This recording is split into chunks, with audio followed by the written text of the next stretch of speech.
hijoma bu Rasululloh sollallohu alayhi vasallamdan vorid bo'lgan sunnat amal. Sizlar davolanadigan shifolarning ichidagi eng afzali hijomadir. Rasululloh sollallohu alayhi vasallam mana shu boshini tevasidan qon oldirganligi, mana ikki chekkadan qon olganligi hadislarda rivoyat qilingan. Rasululloh sollallohu alayhi vasallam sahih hadislarda mana aytib o'tdik. O'limdan boshqa narsaga dori degan Rasululloh sollallohu alayhi vasallam.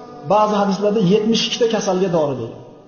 Hijoma qilishga Rasululloh sollallohu alayhi vasallamdan vorid bo'lgan sunnat amallar. Payg'ambar sollallohu alayhi vasallam dushanba, seshanba, payshanba kuni hijoma qildirgan ekan, chorshanba, shanba man qilgan ekan.